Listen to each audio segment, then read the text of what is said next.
Bonjour et bienvenue à tous dans la chronique de Vali. Aujourd'hui, nous allons parler d'un sujet, à savoir comment diminuer l'humidité d'un logement par rapport à la problématique des pluies battantes. En juillet 2020, nous avons emménagé dans notre nouvel appartement. Après quelque temps, et à notre grande surprise, il s'est avéré que le logement et surtout la chambre à coucher étaient humides. J'ai fait beaucoup de recherches et beaucoup de travaux, mais le sujet qui nous intéresse aujourd'hui est celui des pluies battantes. En effet, la problématique de résolution de l'humidité d'un logement est une problématique qui reste majeure pour tous ceux qui possèdent de l'immobilier. Car elle est complexe et peut être due à plusieurs causes. L'humidité ascensionnelle, l'humidité de construction, les pluies battantes et la condensation. Au printemps 2023, sera organisé un travail sur le mur de notre jardin par une société spécialisée qui va y placer un crépi et une isolation. Sur les conseils de l'architecte, l'isolation va permettre, même si elle est partielle, un mur sur 3, d'avoir un meilleur confort de chauffage et donc de pouvoir sécher plus rapidement les vapeurs d'eau qui traversent à l'heure actuelle le mur de la chambre. Lorsqu'il pleut, en général, ce sont surtout les murs exposés sud et sud-ouest qui sont les plus impactés, car les vents en Belgique sont en général dominants dans cette direction et battent les murs avec de grosses quantités de pluie. Et nul n'ignore combien il pleut beaucoup en Belgique. Notre logement est pour la totalité dans une annexe, et que les annexes sont en général faites de matériaux un peu plus bas de gamme, et avec le temps, les murs se comportent comme des éponges, ce qui accentue le phénomène de rentrée d'eau dans le logement et donc l'humidité ambiante. Le crépi et l'isolation placée va donc servir de barrière et donc de protection contre cette entrée d'eau et améliorer en partie la charge d'humidité ambiante. Dans le choix de l'isolant, nous avons pris l'EPS ou polystyrène expansé, qui est moins compact, moins lourd et moins cher que l'XPS. Il résiste aussi bien à l'humidité. C'est un composant qui est issu de la pétrochimie et donc pas très naturel. Même si j'aurais aimé travailler avec un matériau plus écologique comme la fibre de bois, l'architecte nous l'a déconseillé car elle est moins résistante à l'humidité. De plus, elle est plus chère et comme l'extérieur de l'annexe est un poste qui impacte la copropriété, le surcoût qu'elle engendrerait n'aurait probablement pas été accepté. Aussi, la fibre de bois a un meilleur déphasage thermique, c'est-à-dire qu'en été, le soleil et donc la chaleur qu'il engendre traversent moins les murs que le polystyrène expansé. Mais dans mon cas, comme je suis au rez-de-chaussée et qu'il s'agit plutôt d'une bâtisse froide, ceci n'aura pas de répercussions. Voici la raison pour laquelle nous avons choisi l'EPS plutôt que les autres isolants.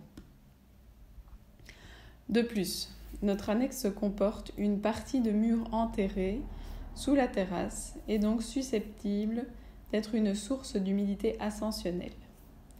L'architecte qui est venu dans l'appartement a donc recommandé de réaliser des travaux sur ce mur enterré, à savoir un cimentage, puis un goudronnage pour le rendre étanche.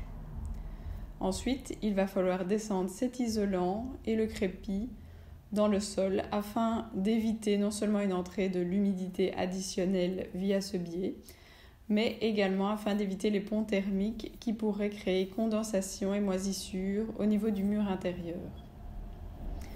Dans mon cas, il s'agit d'une sécurité en plus car des injections en silane avaient été réalisées à l'intérieur de ce mur afin de limiter l'humidité ascensionnelle, mais pas les ponts thermiques. Nous avons donc décidé de réaliser ce travail dans le même temps, car ce travail réalisé dans l'avenir n'aurait pas été possible à moins de mettre en péril tout le crépi et donc tout le travail existant.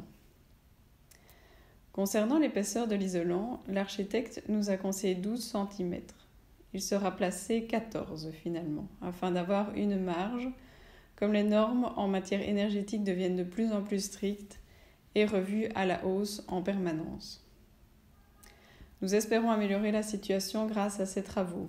Nous allons d'abord faire un test sur le mur du jardin uniquement, qui est orienté sud.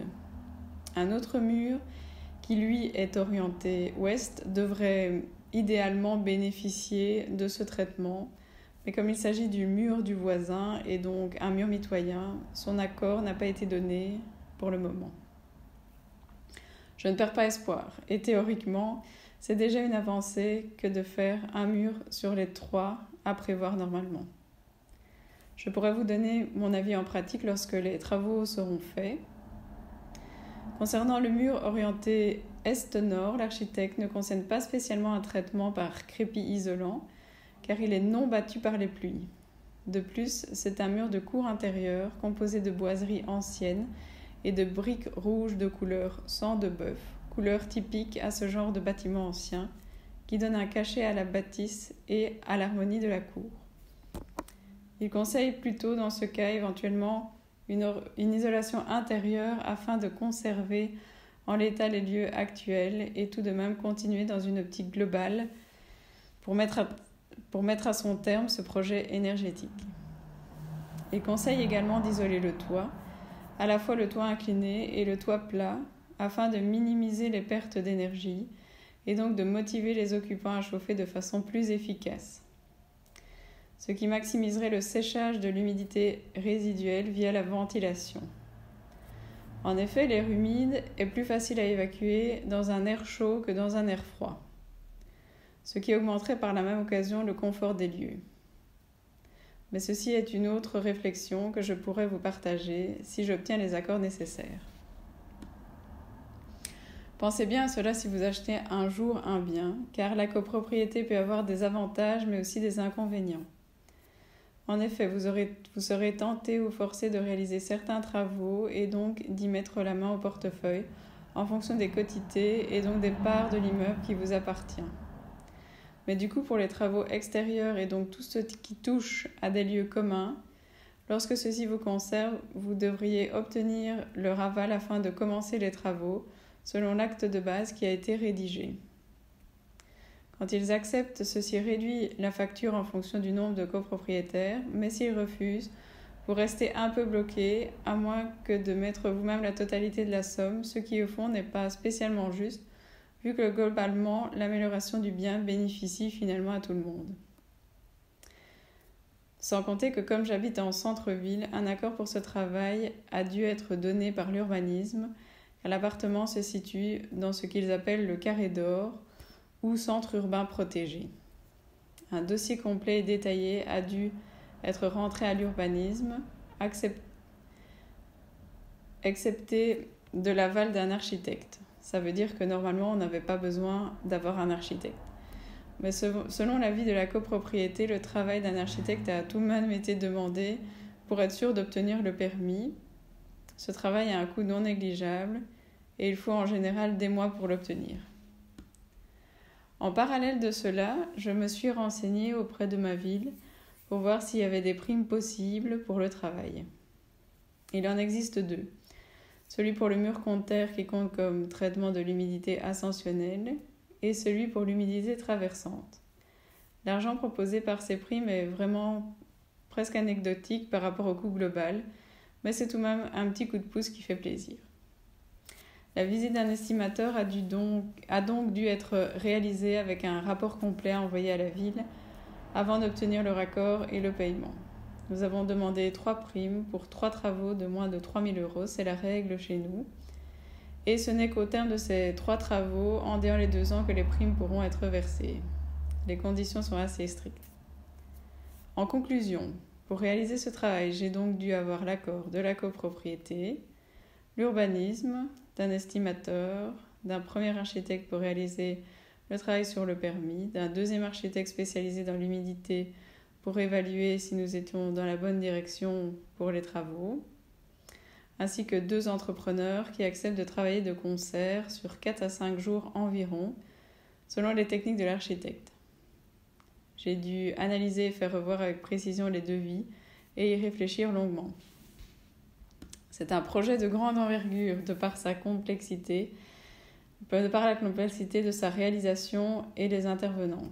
Il a fallu écrire des dizaines de mails, passer des centaines d'heures à réfléchir, bien sûr faire des erreurs, rencontrer des dizaines d'avis différents, faire le tri, rencontrer des entrepreneurs véreux, passer plusieurs journées de réunions et de discussions pour convaincre, récolter et investir de l'argent. De par ce partage d'expérience, je vous donne finalement la clé de mes réflexions. J'espère qu'elle pourra vous aider à réfléchir et vous faire gagner du temps si vous aussi vous retrouvez un jour dans cette situation. Et surtout, vous donner l'espoir et vous rappeler que chaque petit pas vers votre but à atteindre et votre projet est un petit pas qui vous fera avancer, pas seulement dans la réalité des faits, mais aussi dans la richesse de tout l'apprentissage et de toutes les connexions qui se créent dans votre cerveau.